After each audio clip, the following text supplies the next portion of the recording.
Saludos amigos, el COVID-19, el cólera y los atentados terroristas están marcando el día a día de la población en una zona norte de Mozambique, exactamente en Cabo Delgado.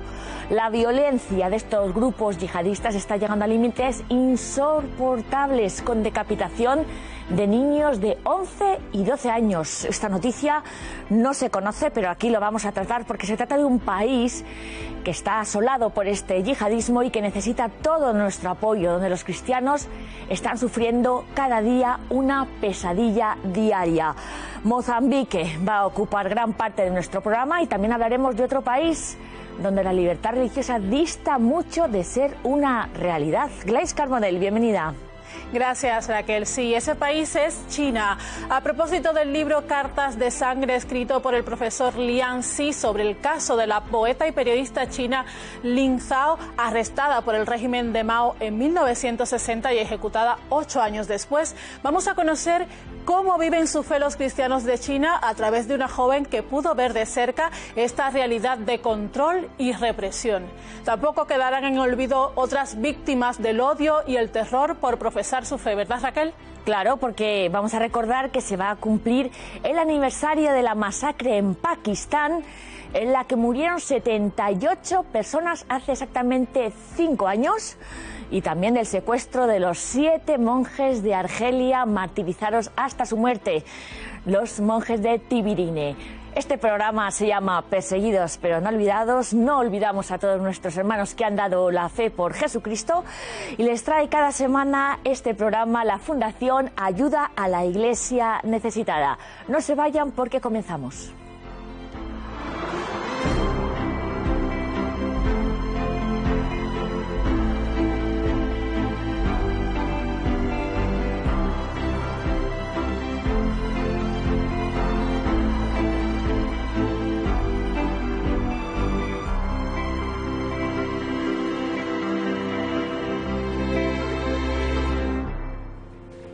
Este fin de semana se cumplen 5 años de la masacre en el Parque Gulshan, en Lahore, en Pakistán.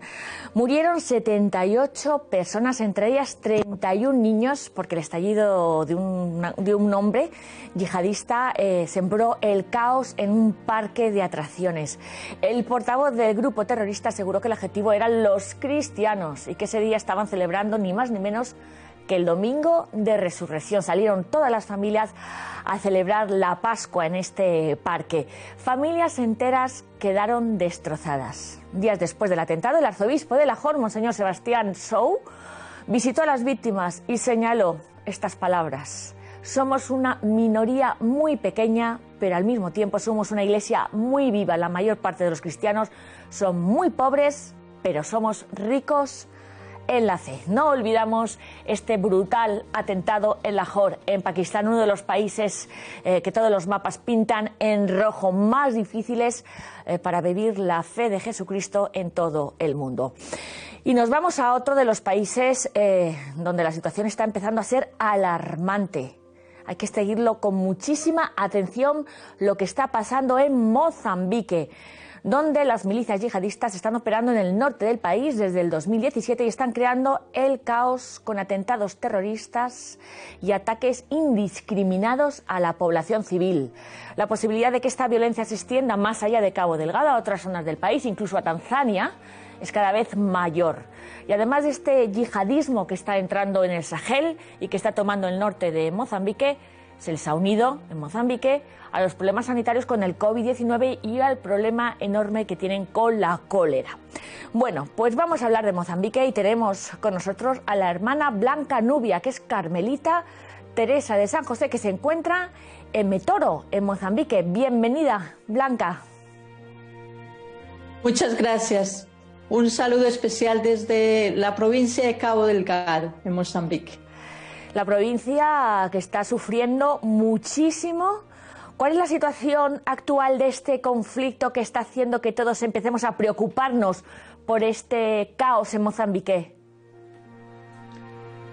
Bueno, el conflicto podemos decir que en este momento concreto ha bajado un poco de intensidad, lo que no quiere decir que está solucionado, ¿no?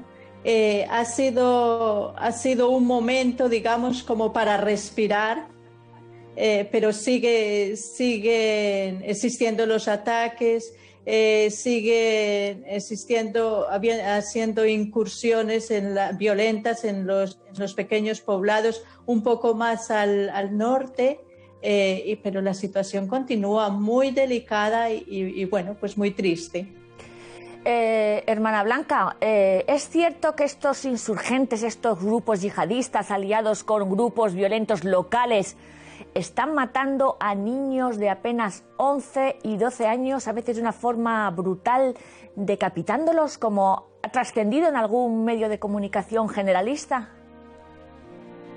Bien, nosotros sabemos que una de las características de este tipo de conflictos es la violación de los derechos humanos, las atrocidades que se cometen. Esto, pues, a nivel del mundo entero, donde existen estos conflictos. Entonces, desafortunadamente, los medios de comunicación no tienen acceso a aquellas zonas en donde con seguridad que se están cometiendo esos crímenes. La gente habla. Las informaciones llegan de las personas que salen de aquellos campos o de las aldeas que salen huyendo, pero realmente no hay una confirmación exacta, no hay una versión oficial y tampoco pues hay unas posibilidades de que los medios corroboren esta información, pero seguramente que esto es cierto. A usted no le extraña, ¿no? Dado el grado... No me extraña, ¿no? El grado de salvajismo que está cometiéndose, ¿no?, en el norte de Mozambique. Exactamente. Madre mía. Un conflicto armado que además por esta magnitud está provocando, creo, el desplazamiento, como era de esperar, de cientos de miles de personas procedentes del norte hacia Cabo Delgado. ¿En qué condiciones, hermanas, se encuentran estos campos de refugiados? Bueno, tenemos que hablar de que ya sobrepasamos la cifra de 600.000 desplazados, ¿no? Ya llevamos un número muy alto. Entonces, las condiciones en estos campos, pues son unas condiciones evidentemente precarias.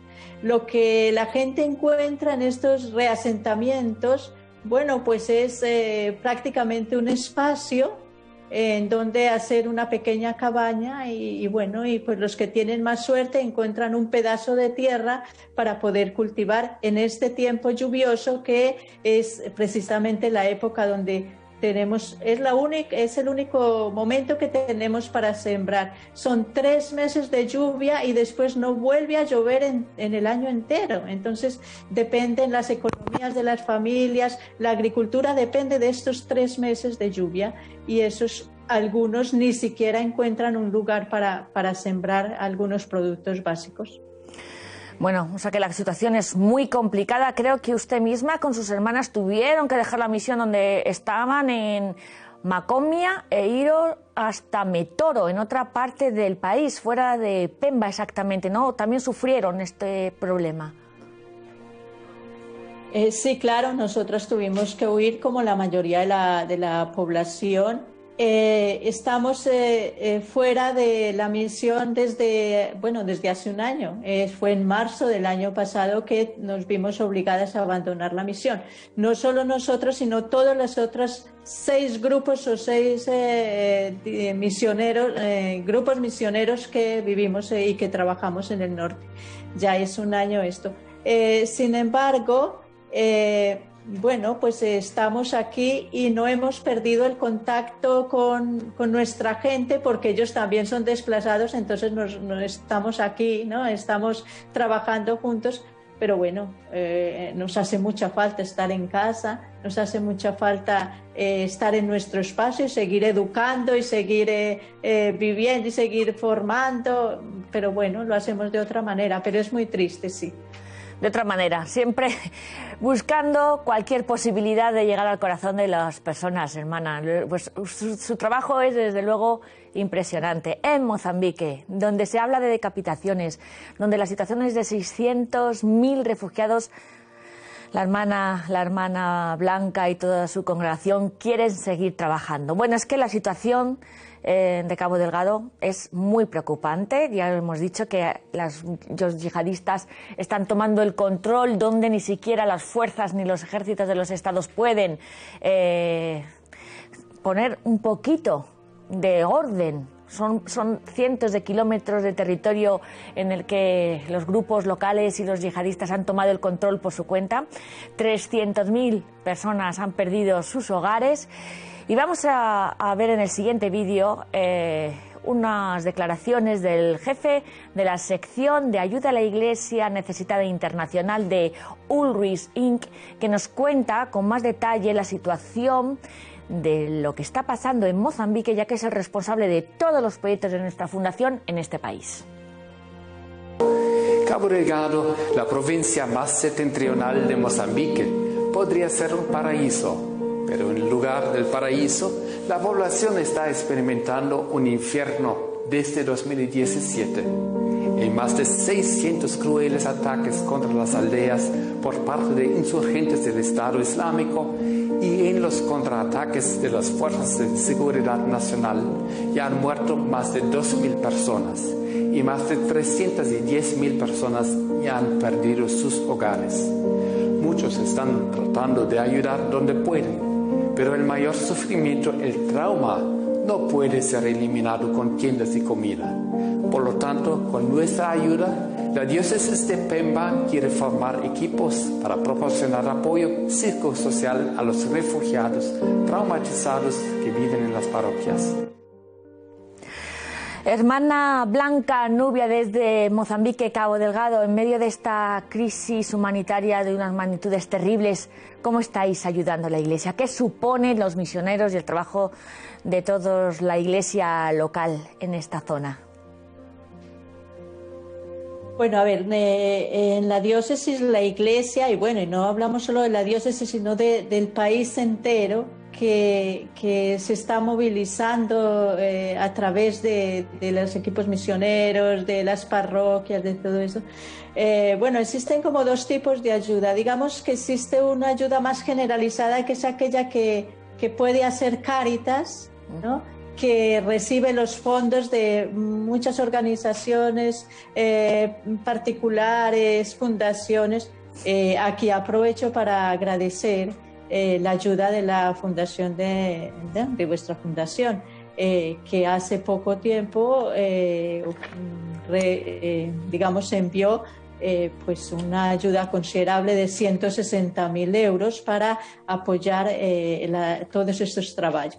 Entonces, pues esa ayuda es más generalizada, es coordinada desde Cáritas, pero existe también la ayuda en cada uno de las parroquias, en cada uno donde están los grupos misioneros. Son ayudas más concretas, más personalizadas, más digamos que es una atención un poco pues más específica.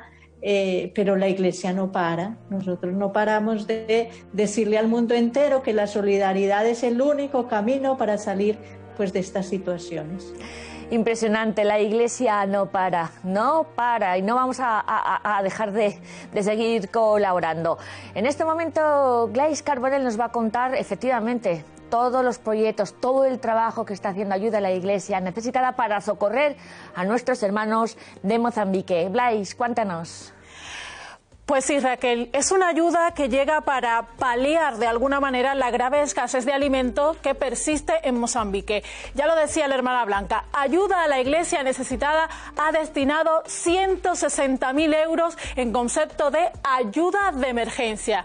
Gracias a este apoyo, los sacerdotes y las religiosas pueden distribuir alimentos entre los refugiados. Además, parte de este fondo se destina a otro proyecto. Es un proyecto dedicado a las consecuencias psicosociales de los desplazados, la mayoría de los cuales presentan pues graves heridas y traumas debido al sufrimiento causado por el terror y la huida. Por tanto, ellos también reciben este tipo de atención. Hasta la fecha, más de 120 asistentes pastorales y voluntarios han recibido formación psicológica en Pemba. Hermana Blanca, ¿cómo es la fe de nuestros hermanos de Mozambique. Nosotros queremos ayudarles, queremos apoyarles, queremos sostenerles. ¿Cómo es la fe allí? Cuéntenos. Pues en este momento lo que podemos decir es que es lo único que nos sostiene en pie para poder seguir adelante, no desfallecer en este trabajo de dignificar la vida de la gente. Yo siempre digo que lo único que nosotros podemos hacer, además de las acciones concretas, es acompañar al pueblo en su experiencia de fe, independientemente de la religión que sea, porque aquí estamos hablando no es de un país católico, ¿no? Un país cristiano únicamente. Aquí pues hay muchísimas religiones, confesiones religiosas, y en todas esas confesiones religiosas todos nuestros hermanos nos sostenemos en eso, ¿no? Entonces digamos ese aspecto de la fe es muy simple, pero es muy profundo. Y nosotros acompañamos el pueblo en esas experiencias. Desafortunadamente hay una de las cosas que está siendo muy triste, y es que en este momento todos los centros de culto están cerrados por orden del gobierno, pues por esa otra terrible tragedia que significa la pandemia que estamos viviendo. Pero aún así, en el día a día, en el contacto personal con cada ser humano, en las visitas que hacemos a las familias, no dejamos nunca de decir que Dios está con nosotros y que no nos ha abandonado nunca y no nos abandonará nunca. Hermana Blanca, estas familias que ustedes visitan y que muchas de ellas habrán sufrido esta persecución que aquí denunciamos semana tras semana, ¿tienen esta experiencia de que el Señor no les abandona?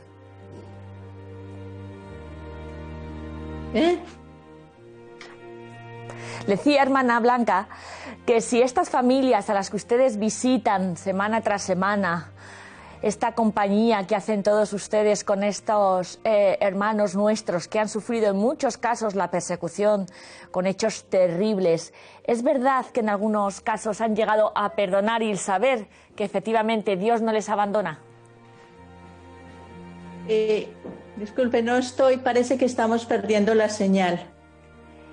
Bueno, pues hermana, es que estamos desde Cabo Delgado al norte de Mozambique. La conexión efectivamente, vamos a ver si se soluciona para esta última pregunta que tenía hermana Blanca para usted. No sé si me oye bien ahora. Parece que estamos perdiendo la señal, no estoy escuchando bien. Bueno, pues intentamos más adelante, y si no, hermana Blanca, Nubia, Carmelita, Teresiana de San José, muchísimas gracias por si no nos volvemos a poder contactar. Muchísimas gracias por su trabajo y por sostener la fe de nuestros amigos, de nuestros hermanos de Mozambique, donde la situación es muy complicada. Nosotros seguimos en este programa de Perseguidos pero no olvidados, en 13 en salida, porque no nos olvidamos de que esta semana se cumplen 25 años de uno de los hechos más terribles que se han dado en cuanto a la persecución religiosa en Argelia. Todos se acordarán de los monjes de Tibirine, ¿verdad? Álvaro nos lo cuenta y nos lo recuerda en la sección de Iglesia Noticia. Álvaro. Sí, se cumplen 25 años desde que fueran secuestrados los 7 monjes trapenses del monasterio argelino de Tibirine, martirizados por terroristas islámicos el 21 de mayo de 1996 y que fueron beatificados el 8 de diciembre de 2018. Sus vidas fueron retratadas en la película francesa De Dioses y Hombres, estrenada en el año 2010. Los terroristas del grupo islámico armado asaltaron el monasterio y secuestraron a 7 de los 9 monjes que había en ese momento, todos de nacionalidad francesa. Las negociaciones para intercambiar a los monjes por prisioneros del JIA no funcionaron y el 21 de mayo, como decía, del 96, los terroristas anunciaron que habían decapitado a estos 7 monjes. Bueno, y además en Pakistán se va a lanzar una campaña para proteger y salvaguardar los derechos de las niñas de las minorías religiosas que son especialmente vulnerables. Una campaña que cuenta con el apoyo de la Fundación Pontificia de Ayuda a la Iglesia Necesitada y la Comisión Católica de Justicia y Paz de Pakistán. Uno de los principales problemas es el progresivo aumento de los casos de secuestro, matrimonio forzado y conversión forzosa allí en Pakistán.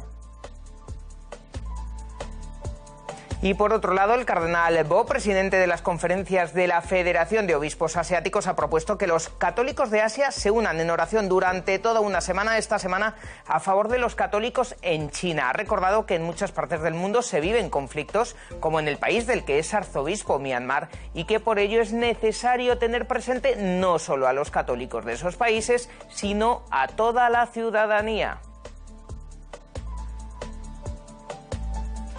Bueno, y ahora creo, además, Raquel, que vais a hablar precisamente de ellos, de los católicos de China, ¿no? Vamos a hablar de ello, efectivamente, Álvaro. Vamos a mirar a China, un país con más de 90 millones de cristianos en una población de 1.424 millones de habitantes, o sea, gotitas en un océano. Sin embargo, el régimen comunista que impera en este gigante asiático sigue poniendo límites a la actividad cristiana y también a quienes no comulgan con la ideología oficial. ¿Verdad, Glais?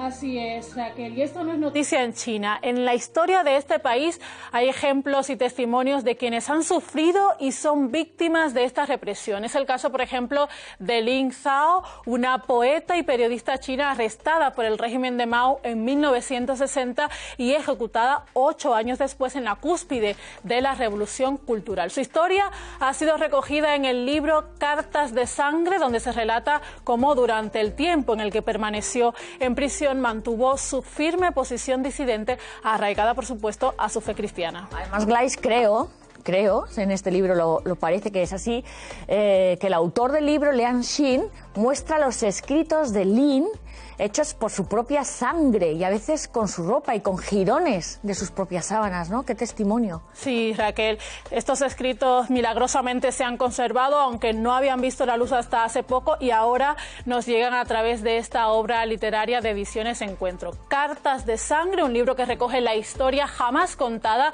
de Lin Zhao, mártir en la China de Mao. Bueno, pues Glais, muchas gracias por contarnos la historia de este libro que publica Ediciones Encuentro, y nos vamos a acercar a esta historia porque te propongo seguir ahora conociendo un poquito más de la realidad de nuestros hermanos cristianos de China, donde la libertad religiosa brilla por su ausencia, y nos va a ayudar una joven, Sara Villalón, que es española y que ha estado allí de misión. Bienvenida, Sara. Hola, ¿qué tal? Gracias por invitarme. Sara, ¿qué se te perdió para decidir irte a China? ¿Qué se te perdió en China? Pues la verdad que fui a una convivencia en Roma y allí se habló mucho de China, ¿no? Y cuando dijeron quién estaba dispuesto a ir allí, pues no me digáis por qué, pero yo sentí que era mi lugar, ¿no? Y pues decidí lanzarme a esta aventura con el Señor, ¿no? Y allí pues me fui, ¿no? Después de 6 meses, hasta que conseguí la visa y todo, pues fueron 6 meses de espera. Eso yo creo que es lo que se me perdió. O sea, encontré esa necesidad de ir a China a servirle. Te encontraste esa necesidad de ir a China, pero cuéntanos, Sara, ¿cuál fue tu experiencia al llegar allí y cuál es la misión que cumpliste en un país tan complicado como China para profesar la fe?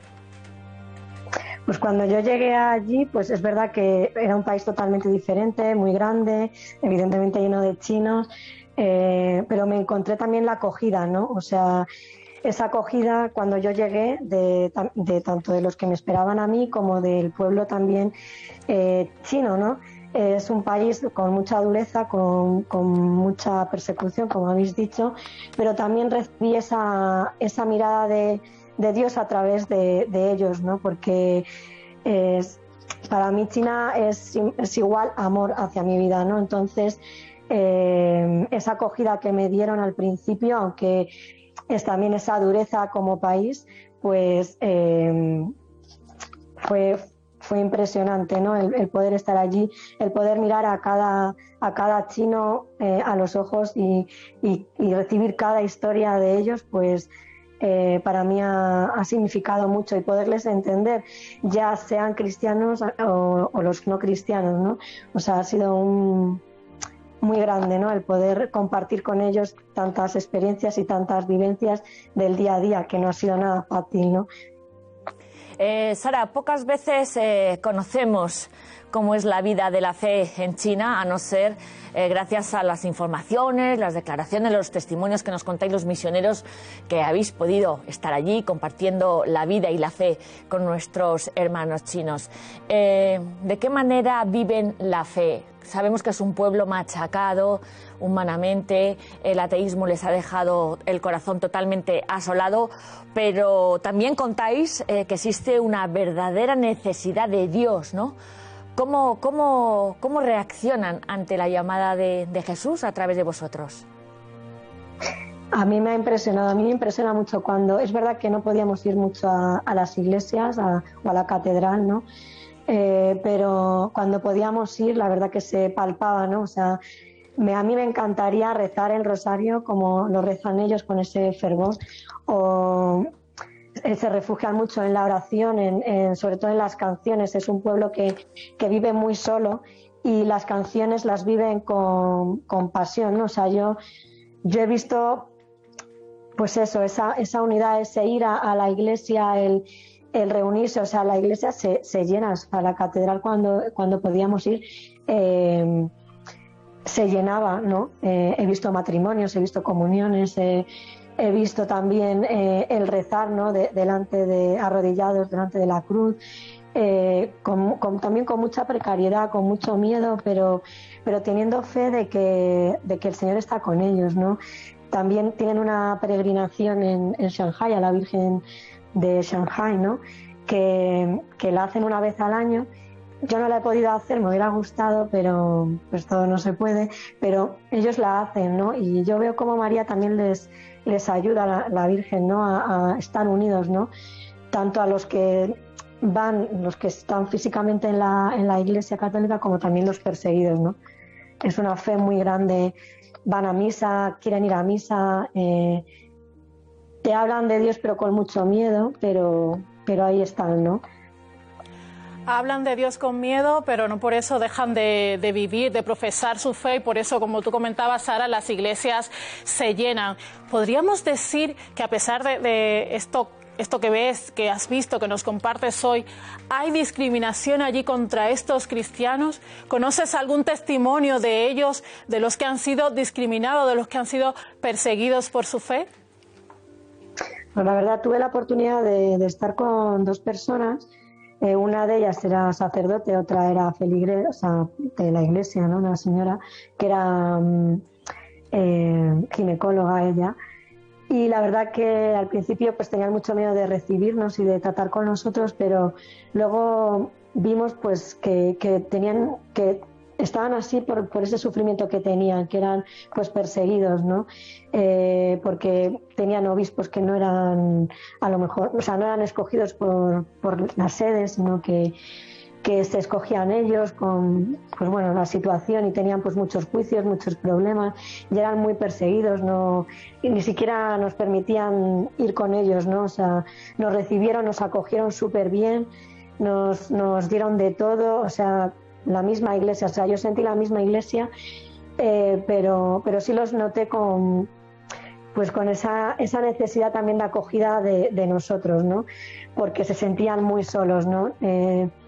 No sabían, este sacerdote pues no sabía qué hacer con sus feligreses porque no tenía mucha ayuda, pero aún así pudieron abrirse a nosotros, contarnos la experiencia de este sufrimiento con el obispo que tenía, pues que los había echado de la iglesia, que no era obispo, ¿no? Que tenían que celebrar a escondidas, que habían tenido que pagar toda una cantidad de dinero para poder sacar a cristianos de la cárcel, ¿no? Y que tenían mucho miedo que nos pasara a nosotras, ¿no? A nosotros que os metieran ahora mismo a la cárcel, ¿no?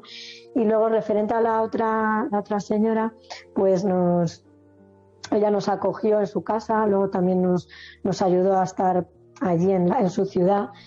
Y ella también, aparte de ser perseguida por su fe, que tenía mucho miedo y que también había colaborado para poder sacar a estas personas de la cárcel, pues veía ese juicio, ¿no? Una cosa que tienen los chinos es que son muy sinceros también y ven su pecado y su realidad, ¿no? Y ella veía que tenía un juicio muy grande a esta persona y no quería estar así, ¿no? Pero se veía pues destruida, ¿no? de esta persecución, de no poder vivir su fe libre. Y aparte también pues era ginecóloga y, como entendéis, pues no solamente por su fe sino también por su profesión era perseguida. Entonces yo veía un sufrimiento y se sentían un poco solos, ¿no? De no saber qué hacer, de cómo dirigir el cura, al pueblo que tenía a su cargo, y a esta mujer de cómo vivir su fe cada día, ¿no? Pero aún así yo los veía sujetos a la cruz, a la fe que tenían, a la iglesia. No perdían la esperanza, ¿no? Yo eso lo recuerdo muchísimo, muchísimo, ¿no? Vaya testimonio, Sara. Ojalá estos acuerdos entre la Santa Sede y el gobierno chino permitan más libertad religiosa en este enorme país. Vamos a ver ahora, Sara, otros dos testimonios de dos personas que, a pesar de las dificultades, siguen dando testimonio de su fe en Jesucristo. Nació en una familia católica. Fue bautizado por su abuela y desde niño le transmitieron los valores del Evangelio. En China dio su sí a Dios ingresando en el seminario para formarse como futuro sacerdote. Luego fue enviado a España para recibir una mejor formación. Ahora su deseo es... Quiero volver a China para evangelizar a mis paisanos. Como mi obispo siempre me dijo que hay muchísimas gentes que me esperan allí. Los sacerdotes son discípulos de Cristo. También es corazón de Cristo, corazón de Virgen María. En países como China resulta difícil profesar la fe y evangelizar. Obispos, sacerdotes y fieles han denunciado acoso y detenciones. Sin embargo, su voz es firme cuando dicen: no tenemos miedo porque Jesucristo está con nosotros siempre. Pues muchísimas gracias, Sara Villalón, por decir sí a tu misión, por haber dado tu disponibilidad para irte a China y por acercarnos un poquito más esta fe que no se conoce de este gigante asiático que tiene una enorme sed del Señor y que será sin lugar a duda uno de los continentes más grandes de seguidores de Jesús. Muchas gracias, Sara. Muchas gracias a vosotros. Buen día. Bueno, pues efectivamente, es que conseguir información de China es muy complicado, pero bueno, seguiremos intentando buscar testimonios de esta iglesia perseguida y que sufre en todo el mundo, ya sea en China, ya sea en Pakistán, en cualquier parte y en cualquier país. Nos vamos ahora hasta la imagen de la semana, Glais, una fotografía, alguna instantánea que quieres que nos quedemos esta semana en nuestra retina. Cuéntanos. Eso es, se acerca la Semana Santa, estamos muy cerquita de vivir ese Domingo de Ramos, así que por eso van a ver estas imágenes de cómo celebramos en todo el mundo el Domingo de Ramos. Aquí lo vemos, imágenes de países como Filipinas, como Nigeria, República Democrática del Congo, Siria, Guinea, Papúa. Bueno, pues en todos estos sitios se celebraba de esta manera el Domingo de Ramos. Por supuesto que ahora con las restricciones del COVID-19 va a ser muy difícil celebrarlo así, respetando un poco las tradiciones de la Semana Santa, pero también las tradiciones de estos pueblos donde, por ejemplo, aquí lo celebran a través de una Eucaristía en una radio. Una radio que además ha recibido el apoyo de Ayuda a la Iglesia Necesitada y que es una manera también de transmitir el Evangelio, de celebrar esa semana de pasión, muerte y resurrección de Jesucristo en todo el mundo. Esto es un Domingo de Ramos. ¿En dónde? Sí, esto es en Papúa Nueva Guinea, donde celebran una procesión, ya lo ves, con sus trajes típicos, con las palmeras y también pues celebrando esa fe enorme en Jesucristo y ese acompañarlo en su camino de cruz. ¿Qué te parecen estas imágenes imágenes de las... Conmovedoras, conmovedoras. Cómo con los ramos esperan la llegada de su Salvador. Es verdad que no van a ser tan multitudinarias, pero vamos, ni en Papúa Nueva Guinea, ni en Madrid, ni en ninguna parte del mundo, pero el corazón arderá y esperamos al Señor. Claro, y no por eso, no por que no vayan a ser multitudinarias, vamos a dejar de celebrar la Semana Santa. En todo el mundo la Iglesia se une para celebrar la pasión, la muerte y resurrección de Jesucristo. Hoy te propongo, Raquel, ver las imágenes de cómo se celebraba en Irak, ese país que ha tenido mucha atención en estos días tras la visita del Papa Francisco, un país al que también está ayudando ACN, y vamos a ver cómo lo celebraban los niños en Irak. Tenemos 545 niños en la escuela. La mayoría son de Mosul y de la llanura de Nínive. El domingo de Ramos recorremos el pueblo y vamos parando en cada iglesia para orar. Es una fiesta de gozo y por eso todos traen banderitas con la palabra Hosana.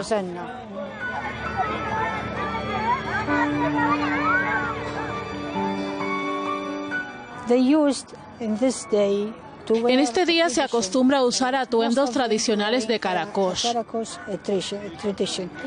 el chal.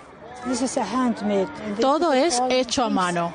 Ponen todas las cosas que pertenecen al lugar: la iglesia, algunas niñas bailando, el altar.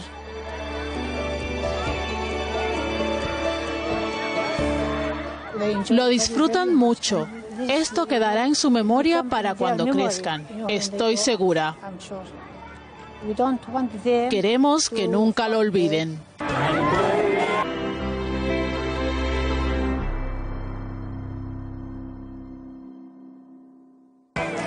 Madre mía, qué imágenes tan bonitas nos has traído, Gladys Carbonell. Nos tenemos que ir, ¿no? Claro que sí, pero antes vamos a recordar que seguimos en redes sociales esta ayuda a la Iglesia necesitada en Facebook, en Twitter, en Instagram, donde vais a poder disfrutar de estas imágenes como las que yo traigo cada semana, y también para que se mantengan informados de la realidad de la Iglesia pobre y perseguida en el mundo en la página web ayudalaiglesianecesitada.org. Síganos porque les interesa a todos ustedes el testimonio de estos hermanos nuestros en la fe. Bueno, que pasen una felicísima Semana Santa y nos vemos a la vuelta en Perseguidos pero no olvidados 13 en salida. Hasta luego, amigos.